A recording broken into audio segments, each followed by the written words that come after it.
Jæja, ágætu gestir, þá komið að lokaþætti málþingsins, þriðja hluta varðandi þjóðfullveldi og þjóðaröryggi og áskoranir framtíðar. En fyrst það mér sann ánægja að bjóða velkomin hingað í pontu herra Guðna T.H. Jóhannesson, forseta Íslands, sem nú flytja stutt ávarp. Gjörðu svo vel.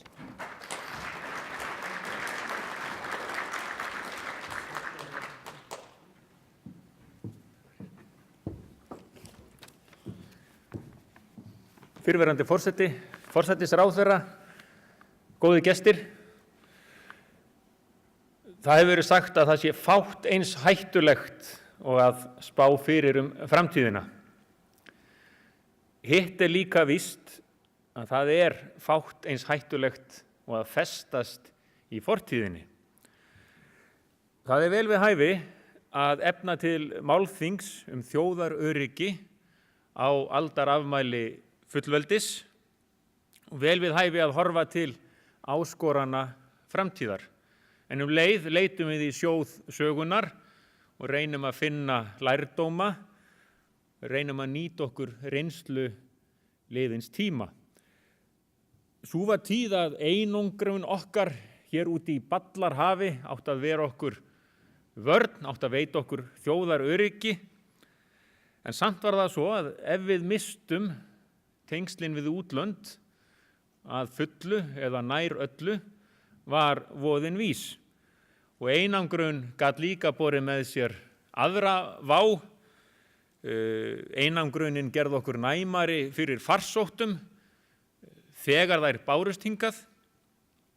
Þannig að einangrun var ekki vörn að því leyti. Alltaf vorum við líka, eða nær alltaf skulum við segja, á áhrifasvæði annars ríkis eða einhvers stórveldis. Og svo kom fullveldið, en fullveldið kom ekki bara með sambandslögunum 1918 og því að þá varð Ísland frjálst og fullvalda ríki.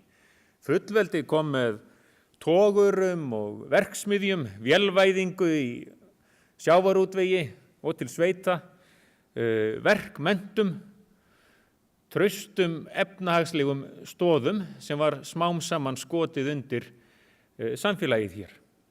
Og fullveldið kom með erlendu áhættufé, Íslandsbanka. Fullveldið kom með menntun, Háskóla Íslands, svo héraðsskólum, sjálfstrausti, skáldskap, listum og lífi á íslensku, en auðvitað undir alþjóðlegum áhrifum líka. Fullveldi hafði í för með sér erlendan djass og abstrakt list og allskyns áhrif sem sumum þótti erfitt að tengja íslenskum raunveruleika. En smám saman eldist fullveldið líka á þennan hátt. Og fullveldið kom með bættri heilsu, minni barnadauða, lengra lífi. Fullveldið kom með kosningarétti kvenna. Fullveldið kom á svo marga vegu. Fullveldið kom með fyrri kynslóðum sem hafa rifjað upp hversu mikið skref það var í raun fullveldisheimtin og leið þessi raunveruleiki sem ég hef verið að lýsa fyrir ykkur.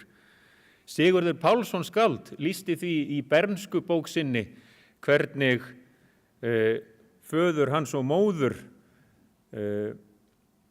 hvernig þau brugðust við fullveldinu. Sigurður skrifaði: þessi kynslóð var sú fyrsta sem varð að hugsa allt af nýrri alvöru. Við vildum verða sjálfstæð, nú var komið að því. Nú þurfti að sýna og sanna að við gætum það. Svona kom fullveldið í ýmsum myndum að utan og innan í huga okkar sjálfra. Og fullveldinu fylgdi líka ný skilgreining á þjóðaröryggi. Þegar Ísland varð frjálst og fullvalda ríki 1. desember 1918 var því líka lýst yfir að þetta frjálsa og fullvalda ríki skildi lýsa yfir ævarandi hlutleysi. Það var órjúfanlegur hluti okkar fullveldis í rúm 20 ár. Svo kom seinna stríð og við skilgreindum fullveldis hugtakið á nýjan leik. Hugmyndinni ævarandi hlutleysi var varpað fyrir róða í verki og nánast í orði líka eða að lögum. Svo lauk stríðinu, þá kom ný skilgreining á fullveldi og þjóðaröryggi, fullt sjálfstæði, viðurkenning stórveldanna á því sjálfstæði sem var lykilatriði og leið að hér yrði engin her á friðartímum. Svo jukust viðsjár í heiminum, kalda stríðið komst í algleyming og aftur innan fárra ára urðum við að endur skilgreina okkar þjóðaröryggi. Ísland var stofnaðili Atlantshafsbandalagsins og 2 árum síðar gekk erlendur her hér á land aftur. Þannig að aftur þurftum við að endur skilgreina okkar fullveldis hugmynd og ég þarf ekki að lýsa því fyrir ykkur að ekki var einhugur þessi skref öll sumir. Og sumir héldu því fram að þarna hefði fullveldi og sjálfstæði verið skert allverulega, svo ekki sé fastar að orði kveðið. Og svo fór herinn 2006 og ekki var það vegna þess að hér hefði átt sér stað ítarleg og djúp endur skilgreining á fullveldi og þjóðaröryggi, heldur vegna þess að ákvarðanir voru teknar annar staðar. Þannig alltaf þarf það að hafa í huga að þjóðaröryggi okkar hefur verið, og verður alltaf á einhvern hátt háð mati annarra og aðgerðum annarra. Við lifum og hrærumst í samfélagi þjóða. Og þetta gildir auðvitað fullveldið. Við höfum aukið við það á ýmsum sviðum, en við höfum líka ákveðið að deila því með öðrum, ekki bara á sviði varnar og öryggismála eins og ég rakti hér áðan. Og þessu munum við auðvitað halda áfram. Þjóð meðal þjóða, sjálfstæðir Íslendingar, þjóð með sjálfstraust. Og hverjar eru þá áskoranir framtíðar þegar við horfum fram á veg? Hverjar eru áskoranir okkar þegar litið til þjóðaröryggis og fullveldis?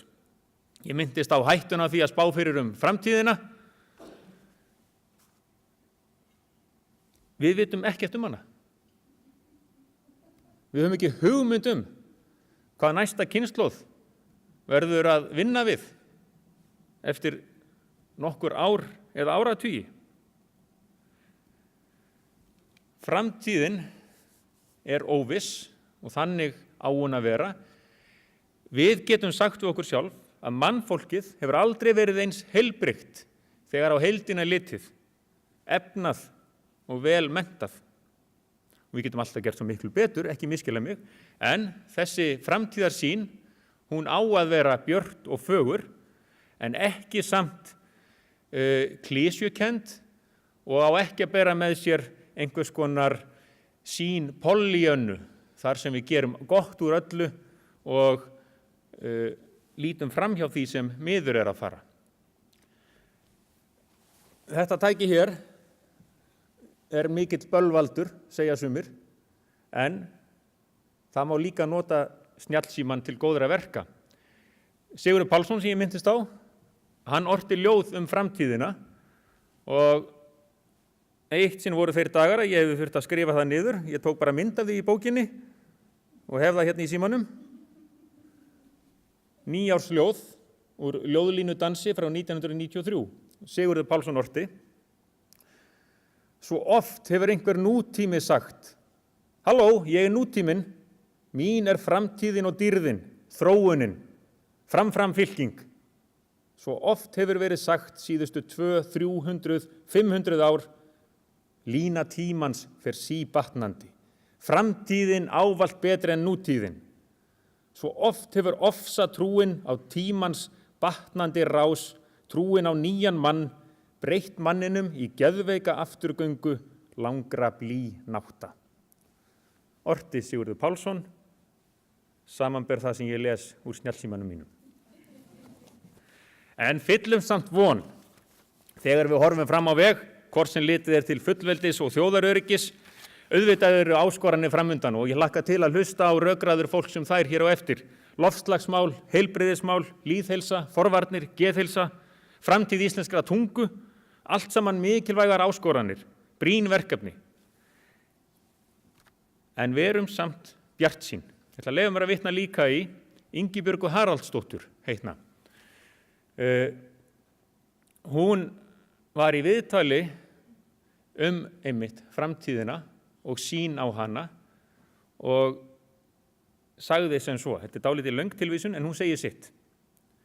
Síðan ég man eftir mér hefur heimurinn verið að farast.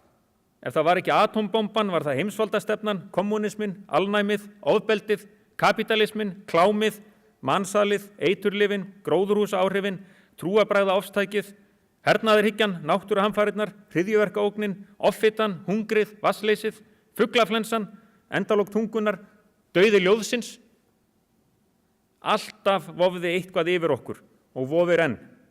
Samt við hér ennþá og veröldin ennþá fögur. Farfuglarnir enn á sínu undarlega flugi og enn eru skáldin að yrkja og finna fyrir þeim djúpa fögnuði sem sköpunartilfinningin vekur. Þrátt fyrir hatrið og stríðin, þrátt fyrir allt.